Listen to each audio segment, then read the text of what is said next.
Good morning everyone आमी अपर्णा एक नतून भिडियोते तोमादेर सकलके अनेक अनेक स्वागत। आज हच्छे नील षष्ठी ताई सकाल सकाल चान टान करे रेडी हये गेছি। এখন পারবো আম গাছের, কারণ মা বাজার থেকে এনেছে, সব এনেছে, ফল টল সাবু টাবু সব আনা হয়েছে, তাই আমটা এখন গাছ থেকে আমি পেরে নিই। তো চলো, আর আজকে নীল ষষ্ঠী উপলক্ষে আমটা সব থেকে স্পেশাল লাগেই, তাই আমার গাছ থেকে আম পাড়া কমপ্লিট হয়ে গেছে।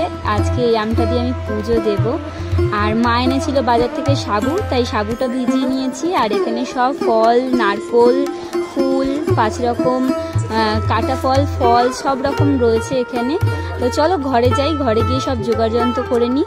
এখানে বসে পড়েছি আমি সব কিছু নিয়ে, যেমন ধূপকাঠি, মোমবাতি রয়েছে, গঙ্গা জল রয়েছে, গোলাপ জল রয়েছে, সিদ্ধি রয়েছে, আম রয়েছে, নর্মাল জল রেখেছি, এখানে চন্দন, মধু, তারপরে ঘি সব কিছুই রয়েছে, কাটা ফল রয়েছে, বেল রয়েছে, আর এ পাশে রয়েছে ফুল, মালা সব রেখেছি। এবার চলো সব ধুয়ে এবার ধীরে ধীরে পুজোর দিকে সব কিছু গোছানো হয়ে গেছে।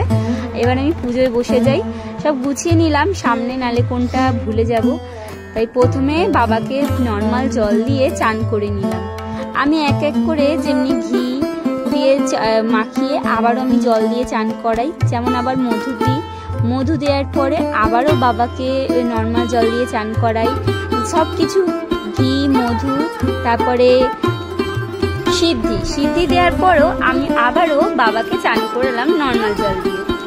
আমাদের প্রতি সপ্তাহ সোমবারেই সিদ্ধি, মধু, ঘি লাগে বলে আমরা সবটাই একেবারে তুলে রাখা হয়। যেরকম পৈতেটাও প্রতি সোমবার লাগে, তাই পৈতেটাও আমাদের একেবারে ডজনখানেক কেনা থাকে।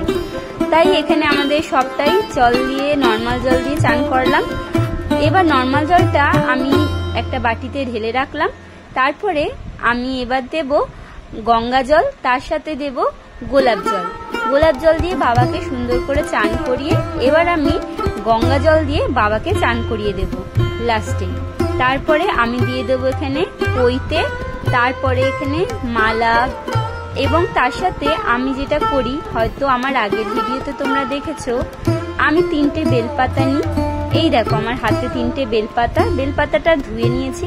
ধোয়ার পরে আমি মাঝখানের যে পাতাটা, বড় পাতাটার মধ্যে আমি চন্দন দিয়ে পুরো পাতায় সুন্দর করে মাখিয়েছি। তারপরে যে 3টে পাতার মাঝখানের যে ডান্টিটা আছে, ওর মধ্যে মধু দিই, আঙ্গুলে করে মধু দিয়ে নিজের মনে যা মনস্কামনা থাকে আমি বাবাকে জানিয়ে বাবার মাথায় চড়িয়ে দিই।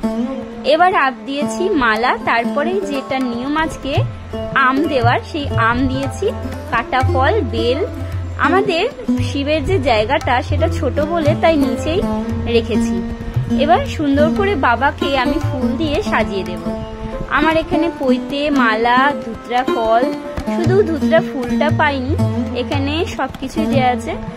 আর যেটা নিয়ম, আমি আম দিয়ে জল ঢালে, এবং আজকে হচ্ছে মোমবাতি দিয়ে দেবো। আর আমাদের এই যে ছোট ছোট আকন্দ ফুলগুলো দেখছো, পাশের বাড়ির বৌদির গাছে ছিল, সেটাই পেরে এনেছিলাম। যদি মালা না পাই তাহলে এই মালাটা দিয়েই, ফুলগুলো দিয়ে মালা গেঁথে আজকে বাবাকে পরাবো। কিন্তু ফাইনালি যাই হোক পেয়েছি বাজারে গিয়ে। আর এখানে দেখো আমার পুজো দেওয়া কমপ্লিট। আমার মেয়ের নামে প্রদীপ জ্বালিয়েছি, ধূপকাঠি দেখিয়ে ভগবানকে খেতে দিয়ে দিয়েছি। এবার চলো একটু জল খেয়ে একটু কিছু খাওয়া যাক। তাই আজকে একটু জলটা খেয়েই এখানে বসে পড়েছি। নারকোল কুচিয়ে নিয়েছি, এবং সাবুটাও ওই 10টা মতন ভেজানো হয়েছিল 10টার সময়, তাই এখন ওই 12:30 মতন বাজছে। সাবুটা ভালোই সিদ্ধ হয়ে গেছে, মানে ভিজে গেছে। মা এখানে ফল কাটছে, আর সাবুটা মাখা হয়ে গেলে সকলকে দিয়ে আমি নিজেও বসে পড়েছি। না আমি এত খাবো না, বাপরে বাপ অনেক হয়ে গেছে, অল্প দাও, উপসে অত খাওয়া যায় না, অল্প অল্প দাও, অল্প দাও, একটা ছোট প্লেটে দাও। তোলো, এটা তোলো, কলা তোলো, কলা আমি একটু খেয়েছি, তোলো। রজতের জন্য একটা রাখা হয়ে গেছে, না মাখা হয়ে গেছে, এটা বাটিতে দাও। চামচি আনবো নাকি?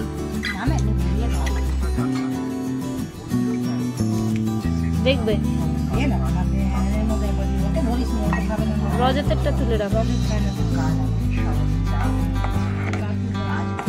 সবাইকে খেতে দিয়ে আমিও বসে পড়েছি সাবু আর এখানে ফল খেতে। মা দিয়েছিল বেড়ে। আমার আজকে সাবুটা বেশ দারুণ খেতে লাগছে, কারণ সাবুটার মধ্যে একটু বিট নুন দিয়েছি।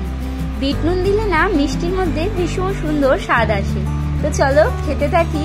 আর তোমরা কারা কারা উপোস করেছো কমেন্টে এসে অবশ্যই জানিও। আর আমার পুজোটা কেমন হলো সেটা আমাকে জানিও।